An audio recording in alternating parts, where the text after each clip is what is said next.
périlleuse, il incombe à Taxawu Sénégal non de se livrer à de vaines justifications, mais d'apporter aux Sénégalais des explications claires et rigoureuses afin d'éclairer l'opinion et de mettre un terme aux manœuvres politiciennes.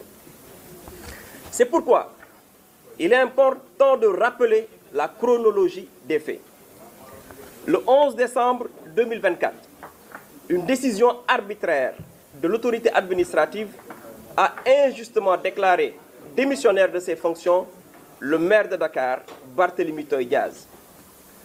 Face à cette forfaiture, Taxawu Sénégal engagea aussitôt le combat à la fois politique et juridique afin que le maire légal et légitime de la capitale recouvre ses droits. Depuis lors et jusqu'à ce jour, notre mouvement persiste dans ses dynamiques, déployant sans relâche initiatives et efforts pour aboutir à un dénouement juste et heureux de cette affaire. Or, le 16 août 2025, l'autorité préfectorale, à la surprise générale, a demandé à Madame le maire intérimaire de convoquer le conseil municipal avec pour seul point inscrit à l'ordre du jour l'élection du maire de Dakar, précisant que cette décision émanait du ministre des collectivités territoriales.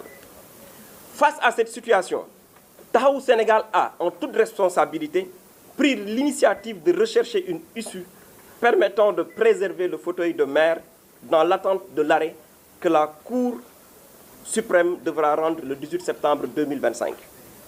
Ainsi, à l'issue de la réunion du bureau municipal fixant le 25 août 2025 la tenue du Conseil, il a été également décidé de saisir la Cour suprême d'une requête tendant au sursis à exécution. Parallèlement à cette démarche judiciaire, des consultations politiques furent engagées avec l'ensemble des élus de Taxawu Sénégal, y compris ceux ralliés aujourd'hui au mouvement Sénégal bi ñu bokk, ainsi qu'avec les leaders des deux camps. L'objectif poursuivi était de favoriser l'émergence d'une candidature unique, conformément aux vœux exprimés par nos alliés du FDR et de l'opposition. Par la suite, au terme d'un processus démocratique, transparent et inclusif, qui a su conjuguer la pluralité des sensibilités et l'exigence de l'unité, il a été arrêté dans un esprit de concorde et de responsabilité partagée que Mme Ngoné Meng porterait au nom de Taxawu Sénégal la candidature à l'élection du maire. Sous ce rapport précis, il faut souligner que le choix du maire Barthélémy Dias était depuis le début de la crise de soutenir la candidature du maire intérimaire Ngoné Meng en cas d'élection, pour deux raisons que lui-même avait clairement expliquées à ses partisans. Le maire Dias considérait en effet que Mme Ngoné Meng a été la première femme dakaroise à l'avoir publiquement soutenue en 2022 lorsqu'il était candidat au poste de maire de la ville de Dakar.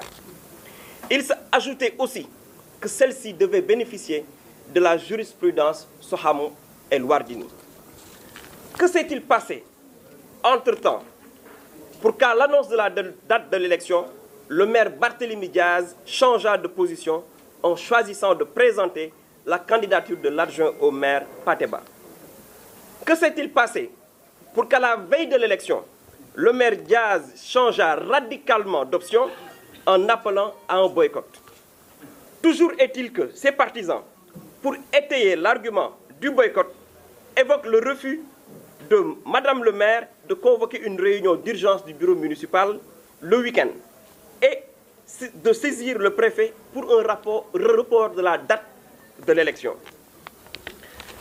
Sur cette question du report, en attendant la décision de la Cour suprême sur le référé, les spécialistes consultés ont été clairs.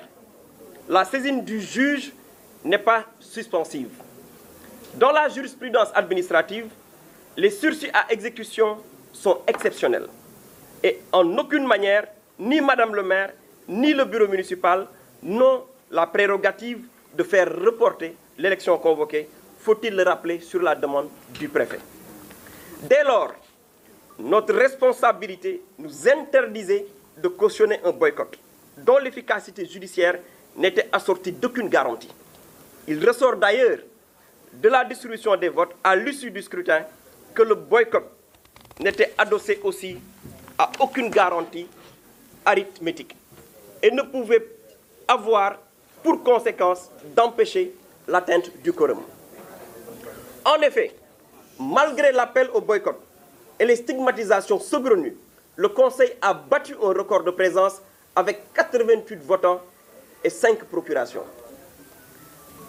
La preuve, les 49 voix du PASTEF, ajoutées aux 9 du PUR, établissent sans conteste que le quorum requis de 51 présents pour la tenue régulière de la session du Conseil municipal se trouvait manifestement dépassé. Que retenir enfin de cette situation?